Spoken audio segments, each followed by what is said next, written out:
चलिए स्टूडेंट, अब हम आगे देखते हैं। तो अब हमें आगे एक्टिविटी 11.1 देखना है। तो आपको इसमें क्या करना है कि तो जो आपका हाथ है तो उसमें index figure your right hand on the inner side of your left wrist, जो फिगर 11.2 में दिया गया। तो अब आपको क्या करना है, आपके राइट हैंड से आपके लेफ्ट हैंड को धीरे से जो मिडल से दबाना है। तो आपको कुछ मूवमेंट दिखाई देंगे जो आपके पल्स चलते हुए आपको पता चलेंगे। तो जिससे क्या हो जाता है कि जिसे हम पल्स बोलते हो, तो आपकी बॉडी के अंदर आप उसे काउंट कर सकते हो कि हाँ कितना आप ब्रीथ कर रहे हो। तो आप उसे मिनट्स के अकॉर्डिंग काउंट्स कर सकते हो। तो जैसे यहाँ पे हमको बताया है 70 to 80 ब्रीथ्स पर मिनट। तो क्या हो जाता है कि जैसे हम सोए हुए रहते हैं, तो जब हम नींद में रहते हैं तो तब हमारी क्या बोलते हैं, यहाँ की जो नस होती है वो इतनी चल रही होती है, जिसे हम पल्स रेट के नाम से जानते हैं। तो हम उसे मिनट के अकॉर्डिंग काउंट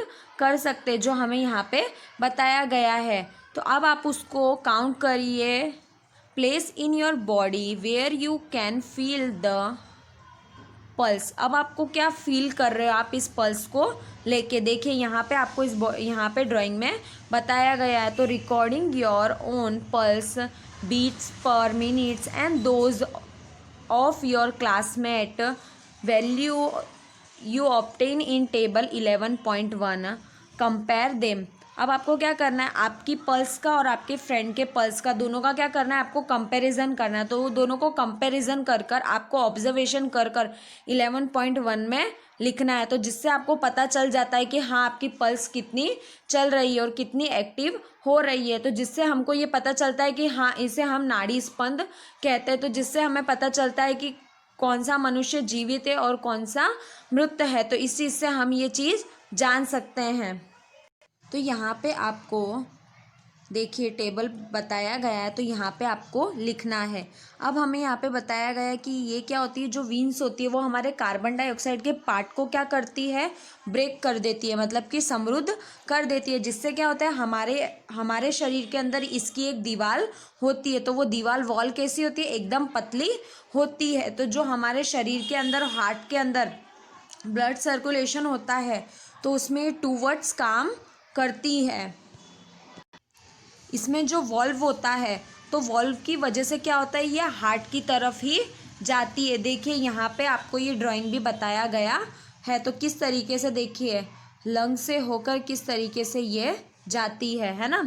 देखिए एर्टीरियस क्या होता है, डिवाइड हो जाता है। तो स्मॉलर वेसल्स में डिवाइड हो जाता है, तो फिर धीरे धीरे क्या करता है, डिवाइड होकर ये पहुँचने का काम करता है। जिसकी वजह से ये कहाँ जाते हैं,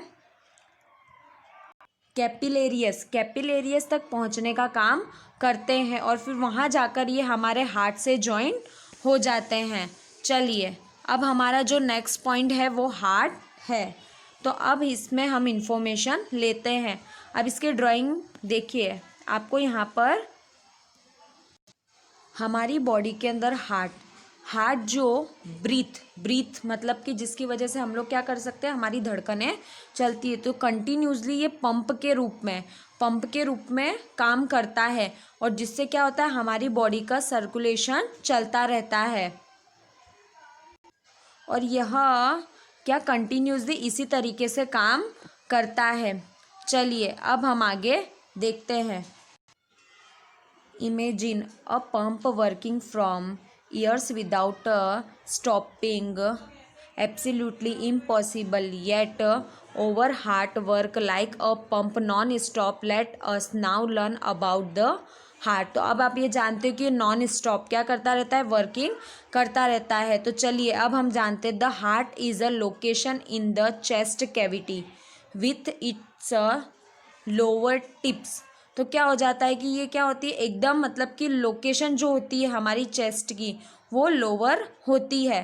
तो जिसके अंदर